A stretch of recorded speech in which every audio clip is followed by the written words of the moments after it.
I was looking for cotton rags and I couldn't find any, so I was like, okay, this is a $3 t-shirt, I'm gonna use that. So that I could like buff it. But basically the wax gives it a really nice surface. It's not totally dry yet, but if you buff it, it like makes it shine a little bit.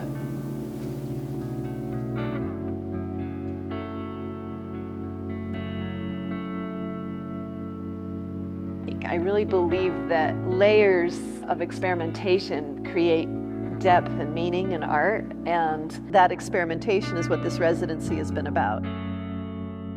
So I started getting jobs being an assistant for other artists, and then out of the blue, really, I applied for a job that was advertised in the newspaper to be program director at a community arts center. I learned on the job how to lead organizations and raise money and do marketing and produce shows and curate, and basically I was given total freedom to do whatever I wanted as long as I could raise the money.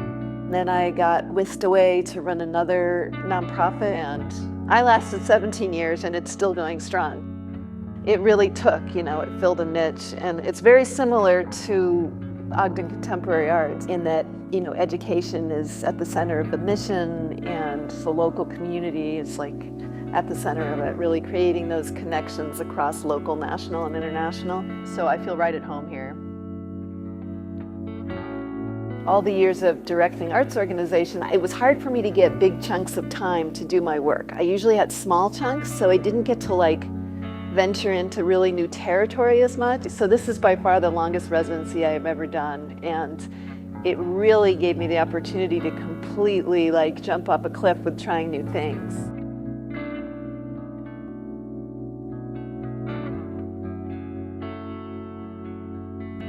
My work is kind of creates a dream space, so it's just in a dream, the way different places kind of merge together. That started happening. So when I first got here, I went to Antelope Island and took all these photographs, and then days later I was going through historic photo images that the archive provided, and my process, they just start merging together.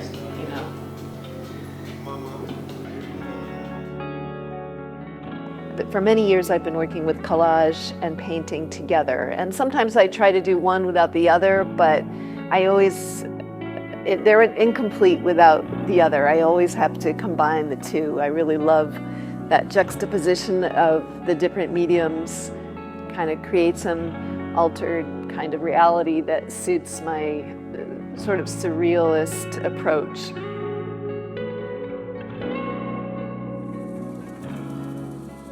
Beginning of my residency, I went out to Antelope Island and got immersed in that environment and the animals and the light and the quality of, the cracked ground and the bodies of water and the vistas and the whiteness. I got super inspired. As a collage artist, I'm very dedicated to the analog world, and I love cutting and pasting and gluing. I love peeling the glue off my fingers. I love using scissors and seeing things that end up next to each other that opens up a whole world I wouldn't have imagined, and create sort of the seeds of the exhibition. I didn't realize at the time, I was just kind of playing with the animals and Antelope Island photographs and things I'd been gathering, and I developed kind of a vocabulary of animals or characters, I'm not sure what to call them, of hybrids that combine animals that live specifically at Antelope Island with humans in different ways and with each other. And they move through all these different mediums. So I worked with them in painting, collage, 3D objects, cyanotypes. I did a mural that was also based on Antelope Island and these characters. They're all interwoven with each other, but I feel like it's a dialogue among the different mediums as well as among these characters. It's all about interconnection with the natural world and sort of a layering of consciousness, and really thinking about the place of dreams and what the unconscious has to teach us.